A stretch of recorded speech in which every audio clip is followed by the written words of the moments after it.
Assalaamu calaykum asxaabta soo dhawaada waa mar kale muuqaal cusub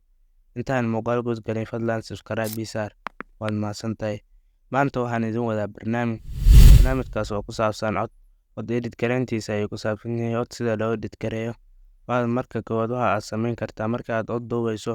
waa inaad iska ilaalisaa dadka kale codadkooda waxa ma edit gareysan doono ma tirmi doono markaas codka kale gadaal laga soo hadlayo waa sidaas waaye iyo gawaarida codkooda dhawaaqooda markaan mala soo qarin karo haddaad meeshaan waxaad markaad wax duubeyso alseydii markaad aad ugu fiican tahay inaad wax duubto markaan cod edit gareyntiisa ayaan guud gali doonaa markaan waxaan ku edit gareyn doonaa mobilkeena iyo application sii raaci doonaa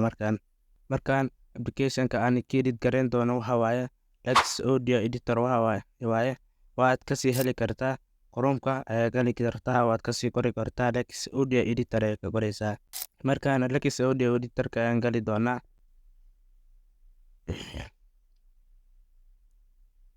markaan Lex Audio Editor markaan sidaan soo galno waxa waaye open halkaan ay ku qoran tahay sii gali doontaa codkii aad rabtid sii gashan kartaa markaan codkii aad rabtid sii gashan kartaa markaan hadda cod sii gashanaynaa codkaan sidaan soo galno waxaad taabanaysaa markaan saddexda dhibood ee halkaan sii taabanaysaa waxaad kasii galaysaa effectiga markaa sidaa taabanayso waxaad taabanaysaa marka koowaad use reduction ay taaban doontaa markaan tirooyinkan halkaad ugu jeeso screenshot ka qaado markaan sidaan oo kale ka dhigo markaan hadda apply ayaan dhihi doonaa markaan noo upload gareysamo haddana waxa waaye si edit gareysamanayna wax yar waan sugaynaa markaan waxa waaye applicationkan qad ma ugu baahno waa free ayay kasii samaysan kartaa markaan applicationkan haddana waxaad sii taabanaysaa saddexda dhibood markaas kadib waxaad taabanaysaa effectiga ma taabanayso markaan use reduction midaad kasoo xigto converse ee taabanaysaa markaan tiradan sidaan ka dhigo markaan haddana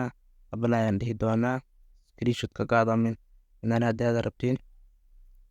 markaan apply sidaan ugu soo raramo waxa waaye haddana waxaad sii taabanaysaa saddexda dhibood kale effectiga aad kasii dooranaysaa markaan equalize ee taaban doontaa markii mida computer kusoo xigta haddana sidaan ay ka dhigi doontaa meeshaan waxaa ka dhigi doontaa 2 ka dhiga minus 2 ka dhiga meeshaan halkaan aan idin alaameyn haddana apply ayaan dhihi doonaa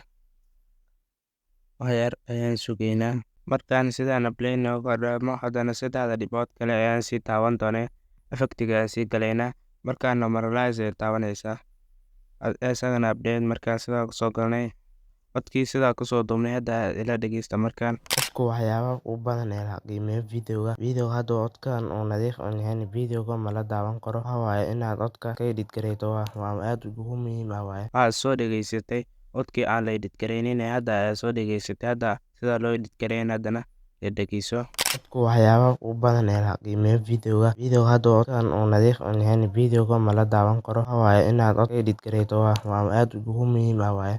waxa u dhexeeya farqi weyn aad kasii dareemi karto waxa waaye sidaas ay u edit gareysan kartaa codkaada aad iyo aad u mahadsantahay ilaa haddana la joogtay subscribe noo saar aad iyo aad u mahadsantihiin